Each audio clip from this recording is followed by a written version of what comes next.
Boa noite, Renato. Parabéns pela vitória. Começando com a pergunta aqui do Rafael Melo, do canal Rafa Melo. Renato, você fez 2 críticas à arbitragem nos últimos jogos. Na partida de hoje, o Flamengo teve um pênalti marcado de maneira equivocada. Qual a sua opinião sobre o caso? Não seria o momento de se posicionar contra essas decisões, mesmo sendo favorecido, para uma evolução do nosso futebol, que você também citou em entrevistas recentes? Na minha opinião, hoje o Vinícius Gonçalves teve uma excelente atuação. Eu vou falar por quê. No pênalti, eu não vi o lance ainda, mas no jogo ele teve a convicção de marcar o pênalti na hora. E depois, para tirar qualquer dúvida, ele foi no VAR.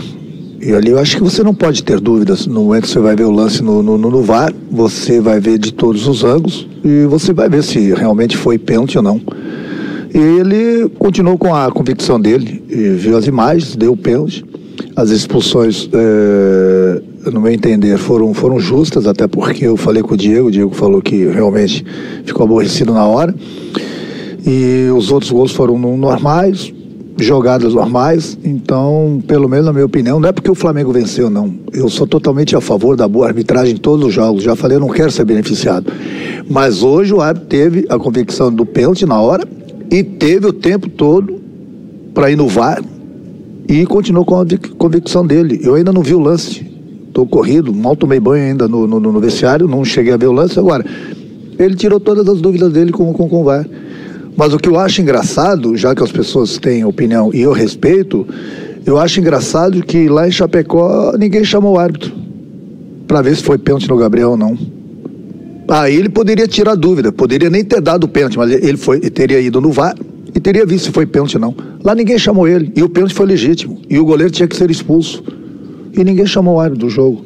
Então eu não estou fugindo da resposta hoje, eu já dei a resposta aqui. Então ele teve a convicção no momento, foi no VAR, tirou as dúvidas dele, eu ainda não vi o lance, marcou pênalti. Mas ele foi muito bem também no jogo. Eu inclusive falei para ele depois do jogo, se toda a arbitragem fosse assim no campeonato, o Campeonato Brasileiro seria diferente. Eu já falei para você e volto a repetir. No momento que um jogador meu cometeu um pênalti, um ato desleal com o adversário, tem que ser expulso, tem que dar o pênalti. Mas tem que dar o pênalti na minha área, como tem que dar o pênalti na área do adversário. Os árbitros de primeira ou segunda divisão, eles não têm que escolher o jogo para dar o pênalti. Eles têm que seguir a regra, eles têm que seguir o protocolo. Coisa que, infelizmente, a gente viu que foi uma coisa ridícula no jogo contra a Chapecoense. Então hoje aqui eu estou elogiando o árbitro porque ele teve uma grande atuação. Eu vou ver o vídeo depois, vou ver se foi pênalti ou não, mas é que eu falei, se no momento ele teve a convicção, foi no VAR, olhou as imagens e viu que foi pênalti, ele deu pênalti, ponto final. É isso que tinha que falar da arbitragem. Monique Danello, TNT Esportes. Renato, boa noite. O Gabi chega hoje à marca de 100 gols pelo Flamengo em 142 jogos. Você conhece bem a grandeza desse clube. Em que patamar você diria que o Gabriel está na história do Flamengo, depois das marcas alcançadas e dos títulos conquistados até aqui? Ele está na galeria dos grandes jogadores que atuaram com a camisa do Flamengo. É um jogador em destaque. É o 100º gol dele, e merecidamente, porque realmente ele faz muitos gols. Fez 2 gols, inclusive, na final da Libertadores. Tem conquistado títulos, como outros grandes jogadores também já fizeram isso. Então ele entra na galeria dos grandes jogadores. Hoje ele está nessa galeria, mas a gente não pode esquecer dos jogadores do passado também que estão nessa galeria.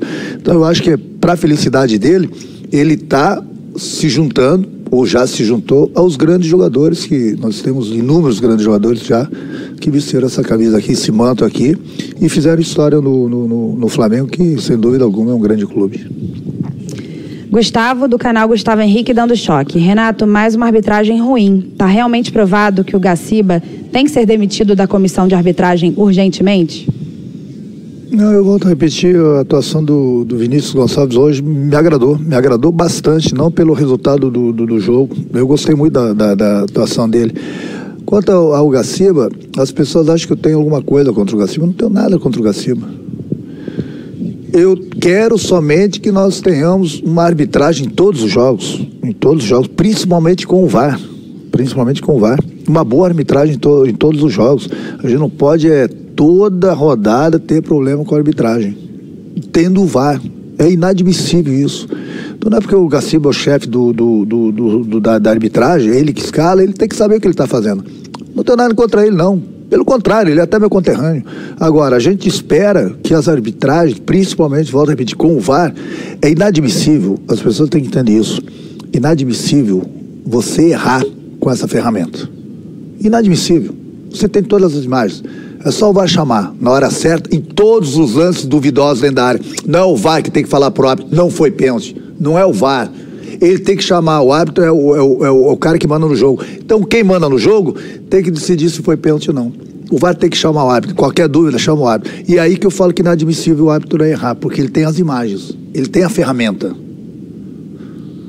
Então, se a gente está tendo problema, já o ano passado nós já tivemos, esse ano a gente está tendo problema de arbitragem, o que nós profissionais do futebol, eu como treinador, os jogadores, enfim, vocês da imprensa, a gente espera que a gente tenha o mínimo possível de erros da arbitragem, justamente por causa dessa ferramenta.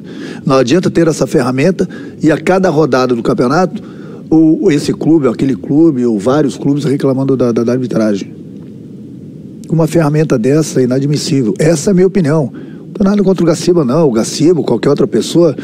Eu acho que a gente tem que dar um jeito para que a gente não tenha esse problema em todas as rodadas durante o campeonato, porque todo mundo chia. Todo mundo chia. Então tem alguma coisa errada. Então é por isso que quando nós temos uma boa arbitragem, eu tenho que elogiar. Da mesma forma que eu não gosto de falar de arbitragem, principalmente quando eles erram, justamente por isso. Tem o VAR. Tem a ferramenta. Não vai usar a ferramenta por quê? É isso que eu não entendo. Isso que eu não entendo. Tenha dúvida? Chama o árbitro. Joga a banana pra ele. Joga a dinamite pra ele. Deixa ele decidir. O que não pode é o cara do VAR decidir se foi pênalti ou não. Muitas vezes o cara do VAR, nem árbitro ele é. Como que ele pode decidir isso? Daqui a pouco num lance desse, duvidoso, ele está decidindo um time para a Série A, para a Série B, um título, com uma ferramenta dessa, inadmissível. Inadmissível errar. Gabriel Reis, canal Paparazzo Rubro Negro. Boa noite, Renato. Existe uma preocupação da torcida com relação ao time titular chegar com ritmo de jogo na final da Libertadores. Acredita que isso pode começar a acontecer, pelo menos a partir do jogo contra o Corinthians? O que eu posso falar para o torcedor é para ele ficar tranquilo. Nós temos pessoas competentes, pessoas inteligentes, que a gente faz praticamente todos os dias reuniões, e a gente sempre vai buscar o melhor para o clube. O torcedor pode ficar tranquilo que essa preocupação eles não precisam ter. Não precisam ter, porque nós profissionais aqui dentro do clube, a gente sabe exatamente o que nós estamos fazendo. Então, torcedor, fica tranquilo. Fica tranquilo que vocês vão ver um time no próximo dia 27, aquele Flamengo que vocês estão acostumados a assistirem, a verem. Pode ter certeza que o Flamengo vai estar pronto em todos os sentidos. Sidão Marinho, Litoral News. Boa noite, Renato. No fim do Brasileirão de 2020, o Gabigol afirmou que um time que conquistou a Libertadores em 2019, com uma virada nos minutos finais, nunca poderia desistir de ser campeão do Campeonato Brasileiro, mesmo com uma desvantagem na pontuação.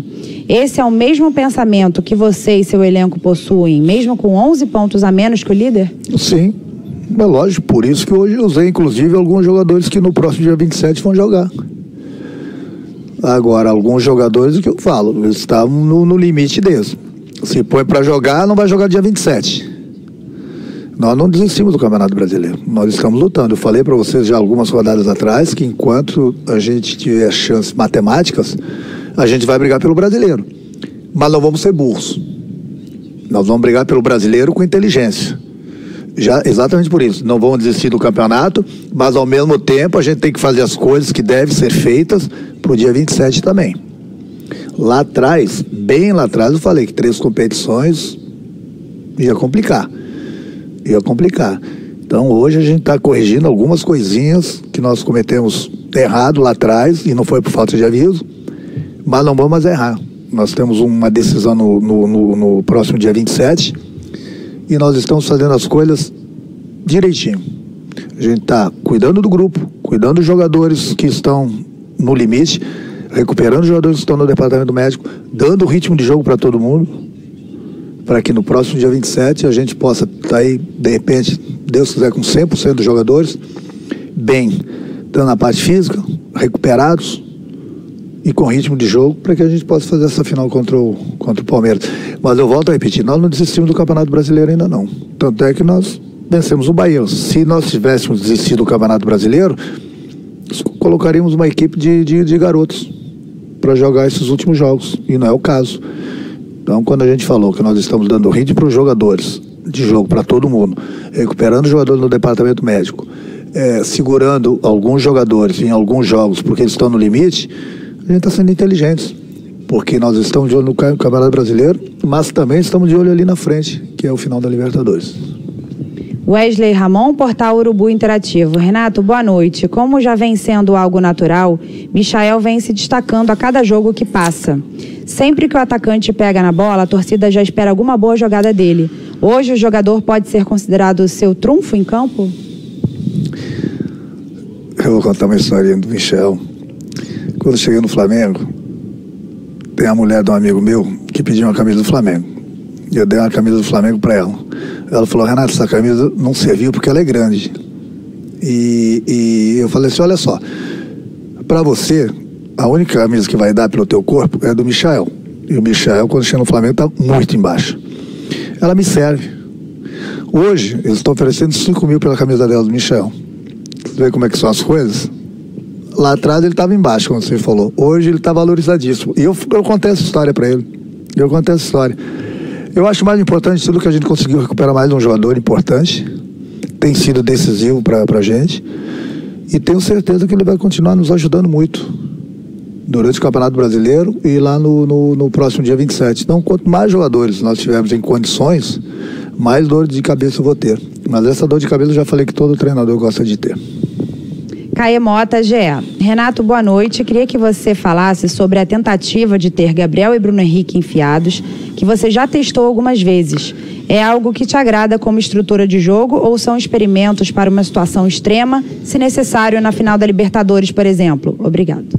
As duas coisas. Experimento, ver se me agrada. Pode acontecer no final da Libertadores, pode não acontecer. Eu tenho que ir mexendo as peças, eu não posso ficar somente no plano A. Às vezes o plano A não está dando certo, você tem que ir para o plano B, para o plano C, dependendo do que está acontecendo no jogo. E até porque é uma maneira do próprio Bruno Henrique não se desgastar muito atrás do lateral, até pela sequência de jogos, agora que ele está voltando de lesão. Mas é uma formação que me agrada bastante. Mas o que eu falei, importante é colocar, fazer algumas experiências para eu tirar algumas dúvidas que eu tenho na cabeça para o dia 27. Sérgio Lobo, Sport TV. Renato, a escalação da equipe hoje sinaliza que o momento agora é de recuperar jogadores fisicamente, clinicamente e de aproveitar os jogos para você experimentar e dar ritmo a outros do elenco. Você planeja nas partidas em Porto Alegre contra a dupla Grenal, antes da viagem a Montevidéu, escalar o time que vai enfrentar o Palmeiras na decisão?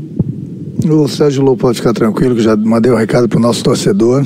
Pode ficar tranquilo que a gente sabe o que a gente está fazendo. Os jogadores vão chegar com ritmo de jogo no próximo dia 27. E a gente está fazendo exatamente o que eu falei e o que ele mesmo falou. A gente está recuperando todos os jogadores, dando ritmo para os jogadores, porque a gente não sabe o que vai acontecer lá na frente. Daqui a pouco eu não dou ritmo para um jogador da posição, daqui a pouco não tem um jogador da posição porque ele se machucou. E aí, eu faço o quê? Eu vou botar o jogador totalmente sem ritmo? Então é por isso que eu falei, nós tem pessoas inteligentes aqui dentro, a gente tem conversado, trocado ideias, e a gente sempre vai buscar o melhor pro clube. Pode ficar tranquilo, por isso que eu estou tranquilizando o torcedor. No próximo dia 27 a gente vai fazer de tudo até lá para que a gente tenha todos os jogadores em condições, com ritmo de jogo, recuperados e não estarem no limite, como alguns jogadores que vinham jogando estavam, e a gente está dando justamente essa parada neles em alguns jogos, justamente para que a gente possa ter esses jogadores 100% no dia 27. Mauro Santana, canal do Mauro Santana. Você já disse que muitos não conhecem a realidade das condições do elenco. Então, qual a real condição de desgaste dos jogadores e da recuperação dos atletas, principalmente projetando a final da Libertadores? Bom, quem sabe de tudo isso são os profissionais que trabalham dentro do clube. Que nós trabalhamos com jogadores diariamente. Que eu converso com jogadores diariamente. Então, lá atrás eu falei, 3 competições É uma palavra impossível, é difícil de se falar, mas é quase que impossível você vencer as 3 competições. Só que no momento que você consegue brigar pelas 3 competições que todo mundo queria, que eu não tenho nada contra, mas desde que tivesse folga para os jogadores poderem se recuperar, e desde que os jogos, por exemplo, fossem de domingo a domingo, de vez em quando, para eles poderem se recuperar, que não é o caso do calendário do futebol brasileiro. A cada 3 dias, eu estou aqui há 3 vezes, a cada 3 dias o Flamengo tem uma decisão e tem que ganhar. Se não ganhar, crítica. Se não ganhar, crítica. Ninguém quer saber do desgaste do jogador. Os jogadores são humanos. Aí quando cheguei, Renato, não fica poupando o jogador, não fica poupando o jogador. Quando o Jorge Jesus foi campeão, ele estava disputando 2 competições. 2 competições. O Palmeiras saiu logo da Copa do Brasil. O Palmeiras, até pouco tempo, ele estava disputando só 2 competições. Ele garantiu a final da Libertadores e ficou só no Brasileiro. Teve 2 semanas cheias para trabalhar. O Flamengo não teve. A única folga, desde que eu estou aqui, eu acho que foi de uma semana e 10 dias, que eu tive por causa da Copa, de alguns jogos da seleção, né? Que eu poderia treinar a equipe. O que aconteceu? Eu tive 4 jogadores que estavam na seleção, 6 jogadores no departamento médico. Qual foi o tempo que eu tive para treinar com o meu grupo? Outro dia a gente estava fazendo as contas, o time ideal, um time base para o dia 27, jogou juntos 10 minutos. 10 minutos. Só que algumas pessoas sabem dessa realidade, mas elas não gostam de falar. Elas querem ver o circo pegando fogo. Então, por isso que eu falei, a minha consciência sempre esteve tranquila. E vai continuar tranquila, porque eu sempre procuro fazer o melhor pro clube. Nem sempre a gente consegue. Mas eu sempre, com meus profissionais aqui, com a minha comissão, e as pessoas que trabalham comigo no dia a dia, a gente busca sempre o melhor pro clube. Só que, infelizmente, a gente sabe, a gente não vai ganhar tudo. E é lógico, por ser Flamengo, eu já falei que o Flamengo é que nem seleção brasileira, é muita cobrança, são muitas críticas, muita gente que torce contra, mas a nossa consciência está tranquila. Então, se você ver os números, você vai ver que quando eu tive o oportunidade para treinar o grupo, uma semana cheia, por exemplo, a única semana cheia que nós tivemos foi aí na parada, e estava todo mundo no departamento médico e muitos jogadores da seleção. Rafael Penido, coluna do Fla. Renato, você tirou o Ramon e colocou o Bruno Henrique. Antes o lateral já havia sido substituído para a entrada de Vitinho. Com isso, o Thiago Maia passou a atuar na faixa em diversas ocasiões. Você, que já afirmou não gostar de improvisações, já treinou com um atleta nesse posicionamento? Estuda essa mudança em outras ocasiões? Mas é que eu falo, ainda bem que ele está perguntando agora. A pergunta ideal seria, o Maia estava de lateral esquerdo ou não? Ele não está de lateral esquerdo. Aí entra a inteligência do treinador ou a burrice do treinador. Aí depende de cada um como pensa. Se eu estou com um jogador a mais, eu tenho que tirar proveito disso. Então, se eu tirei o Ramon, porque o Ramon vem jogando todos os jogos, estava desgastado, eu deixei o Maia por dentro ainda. Ele vinha cobrir, supostamente, uma jogada juntamente com o Michel pelo lado. Supostamente. E tinha o Rodinei aberto do outro lado, juntamente com o Vitinho. Então, no momento que eu tenho um homem a mais, eu tenho que tirar proveito disso. Eu não posso deixar 4 jogadores lá atrás, praticamente o adversário não me atacando. E eu tenho que colocar atacantes justamente para atacar o adversário, justamente para tirar proveito desse homem a mais. Então, foi justamente isso que eu fiz. Eu não coloquei o Maia na lateral. Ele continuou jogando por dentro. Quando nós éramos atacados por ali, ele dava o apoio pro Michel. Marcos Coelho, Rádio Tupi. Renato, qual a importância de ter um bom ambiente, um bom clima no grupo, além do que é apresentado em campo para a evolução até a final do dia 27? De quem foi essa pergunta? Marcos Coelho, Rádio Tupi. Ô, Marcos Coelho, deixa eu falar uma coisa. O bom ambiente, ele é necessário sempre, mas o bom ambiente nós temos desde a minha chegada aqui no Flamengo. O nosso ambiente, ele é maravilhoso. Eu sempre falei para vocês que eu trabalho com um grupo maravilhoso, um grupo inteligente, um grupo trabalhador. Infelizmente, em algumas ocasiões, as vitórias não vêm. Mas os números estão aí. Mesmo tendo disputado 3 competições, os números estão aí. Nós não vamos ganhar todos os jogos. Agora, o nosso ambiente sempre foi maravilhoso e pode ter certeza que ele vai continuar assim. Porque a gente se respeita, a gente converso bastante, troco bastante ideias com o meu grupo. Tem as pessoas por fora que me ajudam bastante também. Então, o nosso ambiente ele é muito bom. Quando o torcedor fica bravo, fica triste, a gente entende. Porque nós também estamos tristes em determinados jogos e chateados por a gente não conseguir as vitórias. Então, se o torcedor está chateado, nós também ficamos. Nós somos seres humanos, a gente trabalha justamente para dar alegria para o nosso torcedor. Só que a cobrança ela é muito grande, mas nós não vamos vencer todos os jogos. É por isso que eu digo, nós temos ainda a chance no Campeonato Brasileiro, que a gente está... Nós não desistimos ainda. E temos no próximo dia 27 essa decisão da Libertadores, que não é pouca coisa. Não é pouca coisa, é muita coisa, entendeu? E com essa energia, com a força da nossa torcida, é algo mais que nós vamos ter para que a gente possa conquistar e dar de presente para o nosso torcedor. Porque o torcedor quer ver o Flamengo campeão da Libertadores. Nós todos aqui dentro do clube também. Não tem ninguém torcendo contra. Nós trabalhamos para isso. É isso que eu quero que o torcedor entenda, entendeu? Que a gente trabalha para conquistar. Ninguém pensa diferente do nosso torcedor. Só que quando o torcedor fica chateado, o torcedor pode ficar tranquilo que nós também estamos chateados pelo resultado que não aconteceu.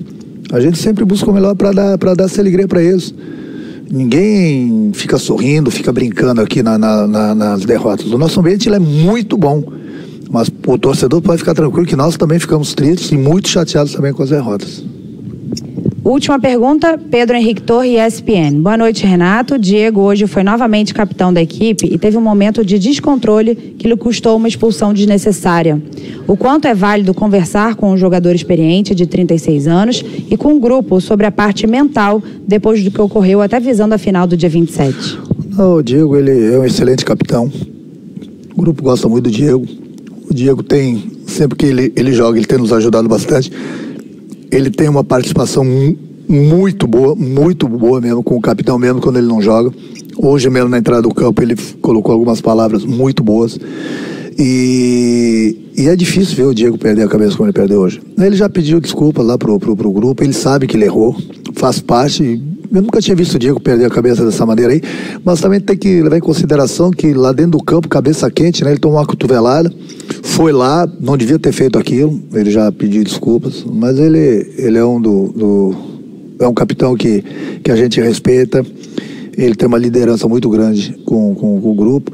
Eu acho que a melhor forma do ser humano é sentir quando ele errou, é pedir desculpas. Foi o que ele fez hoje, está desculpado por nós, tenho certeza que pelo torcedor também. É um jogador que eu já falei, não perde nunca a cabeça, é um jogador importante, é um jogador que está no grupo, e eu acho que o mais importante de tudo é que ele se recuperou da lesão, e enquanto ele esteve em campo, ele nos ajudou. Vai ficar fora do próximo jogo, normal, né? Foi expulso, mas pode ter certeza que ele tem uma liderança muito grande no grupo.